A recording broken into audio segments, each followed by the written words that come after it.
Okay, सो अभी हम पढ़ेंगे some standard real functions and their graphs. ठीक है, कुछ स्टैंडर्ड रियल फंक्शंस और उनके ग्राफ्स को हम पढ़ेंगे। तो सबसे पहले है कांस्टेंट फंक्शन। कांस्टेंट फंक्शन जैसे नाम से पता चल रहा है कि फंक्शन की वैल्यू क्या होगी, कुछ कांस्टेंट है ना। कांस्टेंट क्या होते हैं, नंबर्स होते हैं 1 2 3 4 है ना, कुछ भी नंबर्स।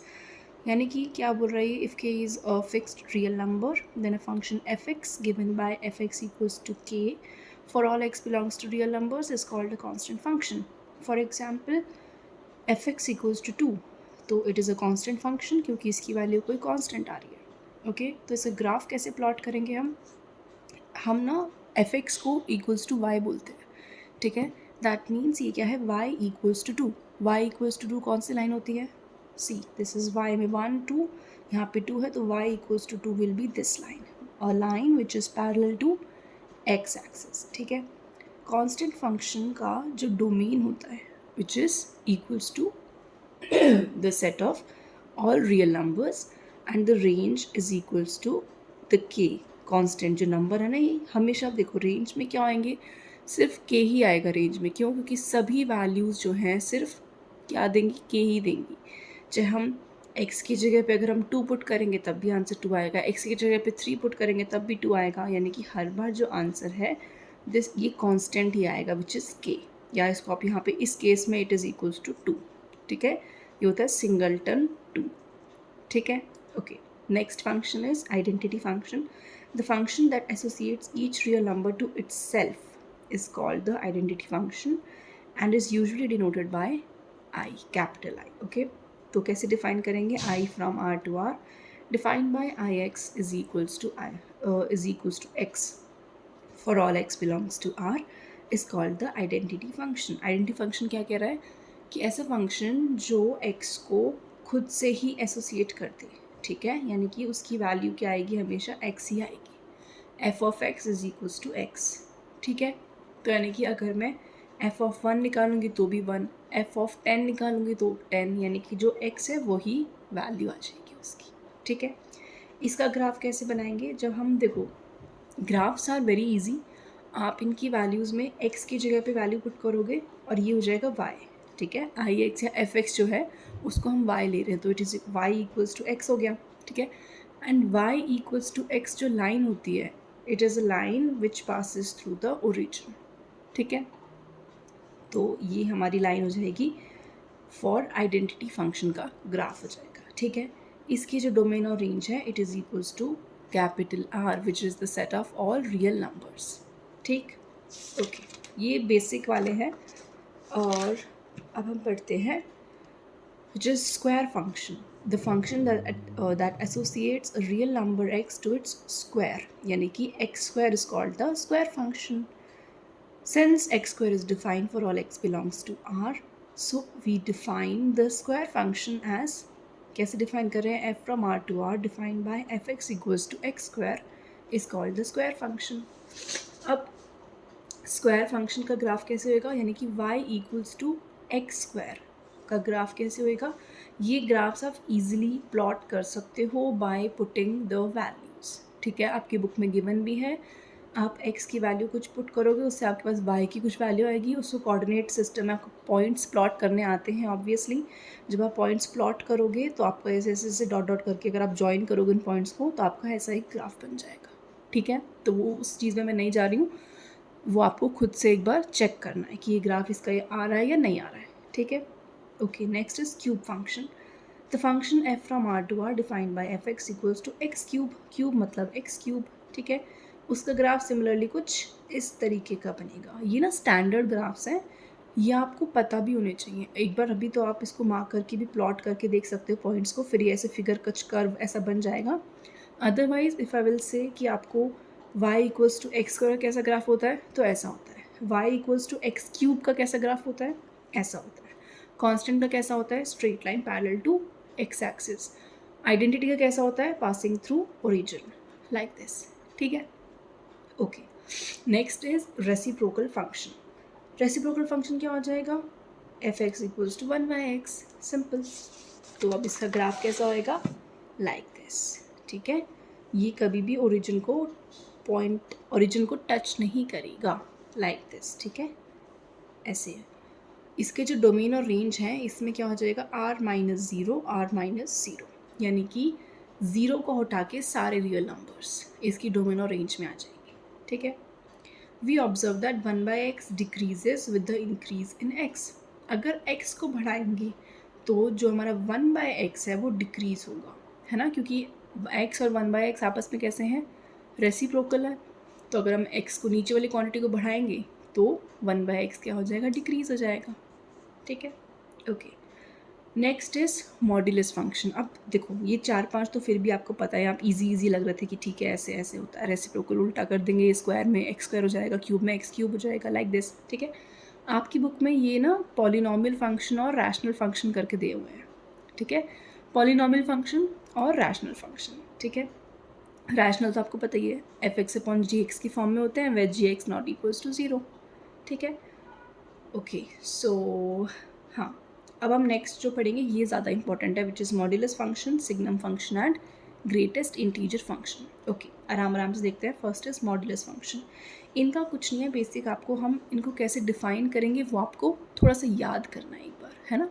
ओके, मॉड्यूलस फंक्शन को कैसे लिखते हैं, f(x) equal to mod x। ये जो सिंबल होता है वो किसका होता है, मॉड का होता है, ठीक है, मॉड x। इसको हम दो तरीके से डिफाइन करते हैं।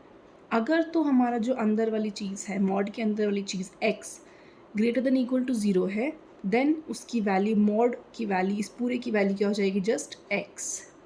एंड इफ़ ये जो मॉड के अंदर वाली चीज़ है इट इज़ नेगेटिव, यानी कि x इज़ नेगेटिव, देन ये पूरी वैल्यू हो जाएगी -x, करेक्ट, ओके। फिर से देखते हैं कैसे डिफाइन करेंगे मॉड x को। It is equal to x when x is greater than equals to 0 and it is -x when x is less than 0, ठीक है। इसको मॉड्यूलस फंक्शन को हम एब्सोल्यूट वैल्यू फंक्शन भी बोलते हैं, ओके। इसका graph is like this, it's v, ठीक है, v शेप का ग्राफ होता है, 0 0 ओरिजिन को टच करता है एंड लाइक दिस, ठीक है। इसकी domain is equals to all real numbers and range is 0 से इन्फिनिटी। ऑलवेज रिमेंबर, मॉड की जो वैल्यू होती है it is always positive. Mod की वैल्यू हमेशा पॉजिटिव आएगी, चाहे अंदर कुछ भी लिखा हो। अगर मैं बोलूँ mod -2 it is equals to 2, mod 2 it is equals to 2, mod 9.7 is equals to 9.7, ठीक है। यानी कि अगर कोई माइनस वैल्यू भी होगी तो वो भी पॉजिटिव ही आ जाएगी। दैट इज़ वाई उसकी जो रेंज आ रही है उसमें सारे पॉजिटिव नंबर्स हैं इंक्लूडिंग 0, क्योंकि मॉड 0 इज इक्वल्स टू 0, ठीक है। तो 0 से लेके all the positive numbers. Always remember, एक छोटा सा पॉइंट और है कि इन्फिनिटी पर जब भी आप इंटरवल लिखते हो, इन्फिनिटी पर -इन्फिनिटी हो या +इन्फिनिटी हो, हमेशा ओपन ब्रैकेट आता है, यू नो ना, this is close bracket and this is open bracket, ठीक है। तो उसकी रेंज क्या हो जाएगी, 0 से 0 पे closed up to infinity, okay. Next is signum function. अब सिग्नम फंक्शन को कैसे डिफाइन करते हैं, signum function is defined as f(x) is equals to mod x upon x when x not equals to 0 and 0 when x equals to 0। इस definition के अलावा आप ये वाली डेफिनेशन ज़्यादा इजी है याद करने के लिए। If x is greater than 0 its value is 1, x equal to 0 पे its value is 0 and x less than 0 पे इट्स वैल्यू इज़ -1, ओके। ये हमारा क्या है, सिग्नम फंक्शन। क्या है, पॉजिटिव है तो 1, 0 पे 0 एंड नेगेटिव पे -1, ठीक है। तो 3 वैल्यूज़ इसकी आएंगी। तो यानी कि इसका ग्राफ होता है, एक तो 0 पे डॉट मतलब क्लोज्ड है ये, एंड 1 पे ओपन करके ये पूरी एक लाइन, एंड -1 पे ओपन करके ये पूरी एक लाइन, ठीक है। इसकी डोमेन क्या है, all real numbers and range. अब देखो रेंज यानी कि y की क्या क्या वैल्यूज़ आ रही हैं, सिर्फ 3 वैल्यूज़ ही आ सकती है, चाहे नेगेटिव हो, पॉजिटिव हो या फिर 0 हो, ठीक है। तो उस पर सिर्फ 3 वैल्यूज़ आ सकती हैं, विच आर 1 0 -1। तो इसकी रेंज में भी हम 3 ही वैल्यूज़ लेंगे, which is 1 0 -1, okay. Then last one is greatest integer function. इसको हम फ्लोर फंक्शन या स्टेप फंक्शन भी बोलते हैं, okay. For any real number x we use the symbol ये जो है ना क्लोज्ड सा आपको लगेगा, क्लोज ब्रैकेट टाइप का, ये होता है इसका नोटेशन, या फिर हम सिर्फ नीचे ऐसे लगाते हैं, ठीक है, to denote the greatest integer less than और इक्वल टू x, ओके। अब इसकी वैल्यूज़ जो होती हैं वो हम कैसे निकालेंगे वो मैं आपको बता देती हूँ. सी, इफ़ यू हैव 2.2, हमें 2.2 का ग्रेटेस्ट इंटीजर फंक्शन निकालना है. तो हमेशा ना जो आपका नंबर है पॉइंट में उससे जस्ट छोटा होल नंबर आपको लिखना होता है. फॉर एग्जाम्पल 2.2 है, 2.2 से नियरेस्ट होल नंबर क्या है? It is 2. पहले देखो रियल लाइन पे क्या होगा, पहले आपके पास 0 1 2 3 4 है ना, तो 2 फिर 2.2 फिर 3, तो 2.2 से जस्ट पहले होल नंबर कौन सा है? Which is 2. तो वही इसकी वैल्यू हो जाएगी. सिंपली 2 है, अब 2 तो खुद ही होल नंबर है तो इसकी वैल्यू 2 हो जाएगी. देन 3.75, तो उसकी वैल्यू हो जाएगी 3. Then next is 5.9999.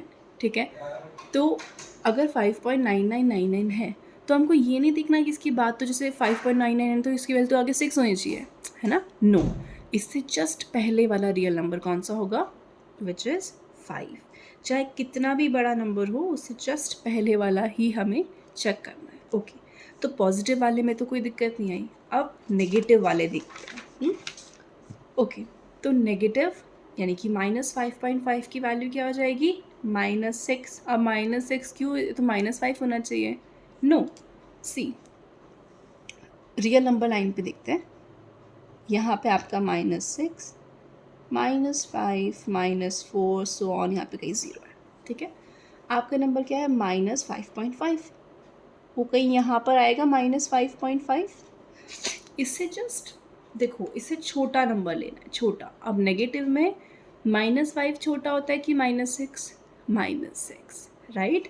तो -5.5 से छोटा इज -6. या फिर एक ट्रिक जस्ट फॉर रिमेंबरिंग, आपका नंबर कहीं पर भी है ग्रेटेस्ट इंटीजर में, उससे लेफ्ट साइड का जो होल नंबर है वो आपको लेना है. ठीक है, ट्रिक से याद रहेगा. कोई भी नंबर है, चाहे वो पॉजिटिव हो नेगेटिव हो कुछ भी हो, उससे लेफ्ट साइड में उसका सबसे नियरेस्ट होल नंबर आपको पिक करना है. ठीक है, ये अब डेसिमल वाले में बात कर रहे हैं. अब देखो -9.8 का क्या हो जाएगा ग्रेटेस्ट इंटीजर? It is -10. क्यों? -9.8 से इधर क्या आएगा? -10. ओके, तो इसका जो ग्राफ है it is something like this, यानी कि इस पे डॉट, देन इट्स पे ओपन, फिर इस पे नेक्स्ट वाले पे यहाँ पे ऐसा ऐसा. तो ये जो ग्राफ है इट्स लाइक अ स्टेप, है ना, स्टेयर्स के जैसा लग रहा है, तो इसको हम इसलिए स्टेप फंक्शन भी बोलते हैं. ये ग्राफ आप खुद प्लॉट करके देखोगे एक बार. ठीक है, ये ग्राफ जो है ना ये ऐसा ऐसा ऐसा टूटा टूटा क्यों आ रहा है? क्योंकि देखो अगर मैं -1 से 0 के बीच में देखती हूँ, सी मेरा -1 कहीं यहाँ पे है, ये मेरा 0 है. ठीक है, मैं पहले सिर्फ इस इंटरवल की बात कर रही हूँ, इस इंटरवल की. ठीक है, तो इस इंटरवल में जो मैंने यहाँ पे लिखा हुआ है, आपकी कोई भी वैल्यू आएगी, कोई भी. फॉर एग्जांपल यहाँ इनके बीच में कोई वैल्यू है -1/2. ठीक है, यानी कि -0.5. ठीक है, तो वो वैल्यू की आंसर क्या आएगा? -1, यानी कि ये वाला पॉइंट -1 आएगा. तो यानी कि इसलिए क्लोज्ड हो गया. तो यानी कि इस पूरे इंटरवल में जो भी वैल्यूज़ आएंगी उनकी वैल्यू क्या आएगी? -1. तो इसलिए यहाँ पर क्लोज्ड है एंड दिस, एंड 0 पे ओपन हो गया. देन अगर मैं 0 से 1 की बात करूँ, 0 से 1 की बात करूँ, तो उन सभी की वैल्यूज़ क्या आएगी? 0. तो इसलिए 0 पे क्लोज आ गया, यहाँ पे ओपन हो गया. Then if I talk about 1 से 2, 1 से 2, तो 1 आएगी वैल्यू, तो 1 पे क्लोज, ये पे ओपन. सिमिलरली ऐसे ऐसे करके हम नीचे ऊपर कंप्लीट कर सकते हैं graph. Okay, then last but not the least we have the algebra of functions. It's just the basic f plus G of X, F X plus G X. Minus करेंगे तो माइनस, मल्टीप्लाई तो multiply, k times करेंगे function को तो k times बाहर, function divide करेंगे तो simply division में आ जाएंगे. डिवीजन में मेक श्योर करें कि G X is not equals to 0. So our basics are complete. Next we will do the questions of the exercise. Okay.